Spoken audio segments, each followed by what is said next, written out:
Warm, curious this hidden jungle in Leeds. There are places you visit because everyone recommends them. Then there are places that completely surprise you. Tropical World in Leeds was one of those places. When I first heard about it, I pictured a few plants, a couple of fish, maybe a bird or two, and I'd be back outside in half an hour. Simple. At least, that's what I thought. Little did I know, I was about to step into a completely different world. The moment the doors opened, it felt as though someone had secretly switched countries. One second I was in Yorkshire, where the weather politely reminds you to carry a jacket.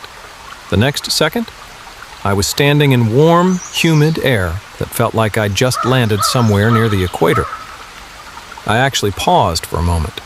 Wait, am I still in Leeds? The humidity wrapped around me like a warm hug. My camera lens almost fogged up before I had even started filming. That was my first clue. This wasn't going to be an ordinary day. As I walked deeper inside, the city disappeared behind me. Instead of traffic, I could hear waterfalls. Instead of car horns, there were birds singing from somewhere high above. Massive green leaves stretched over the pathways, making it feel as though the jungle had swallowed the building whole. I suddenly understood why people kept recommending this place. And then, something flew straight towards my face. I froze. For one terrifying second, I thought I discovered a new species of attack bird. Thankfully, it was only a butterfly. A very beautiful butterfly. It floated around me as if it was welcoming me into its home, or inspecting the unexpected visitor. Before I knew it, butterflies were everywhere. Tiny blue ones, bright orange ones, delicate white ones that looked like floating flower petals. One landed on a visitor nearby and everyone rushed to take photos. I quietly moved closer, not because I wanted attention, just because maybe another butterfly would choose me too. Spoiler alert, it didn't.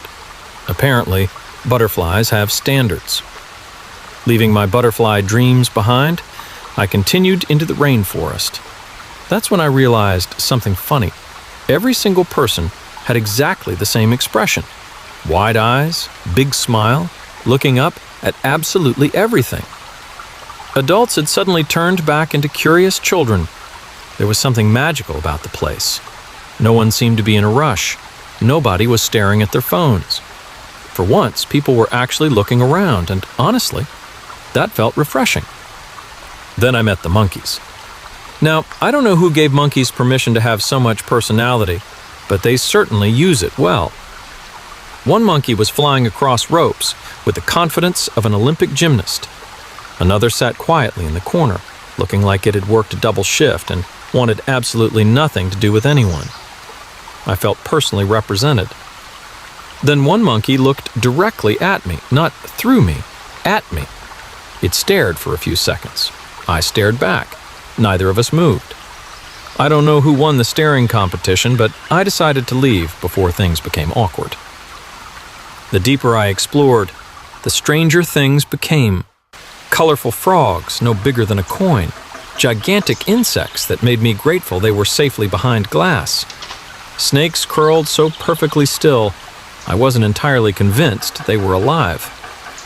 Every few minutes, I found myself saying exactly the same thing. No way. And then I reached the crocodile. Now here's the thing about crocodiles. They don't need to chase you, to scare you. They simply exist. Completely still, completely silent, looking like ancient creatures that have seen the rise and fall of civilizations. I watched it carefully. It didn't blink, didn't move, nothing. After about 30 seconds, I started wondering if it was fake. The exact moment I had that thought, its eye slowly opened. I nearly introduced myself to the floor. Somewhere in the distance, I'm convinced I heard someone laugh.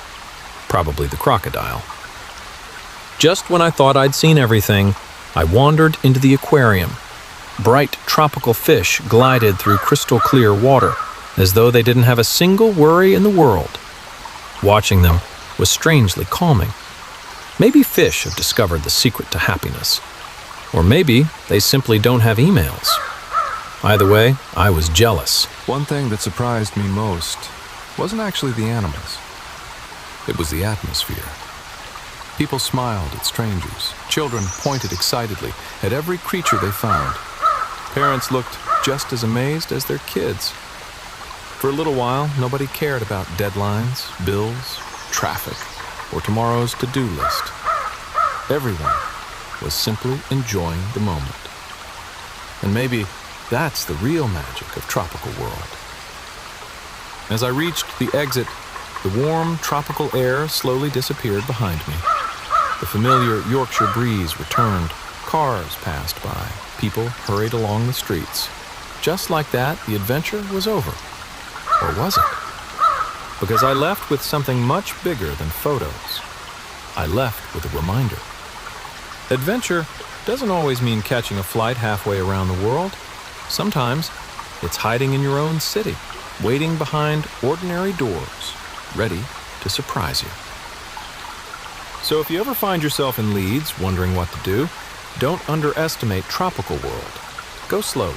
Take your time. Look up, look down, watch the butterflies, smile at the monkeys, respect the crocodiles from a very comfortable distance. And if a butterfly decides to land on your shoulder, congratulations, you've officially been accepted into the jungle. If you enjoyed coming along on this adventure, let me know in the comments which animal you'd want to meet first.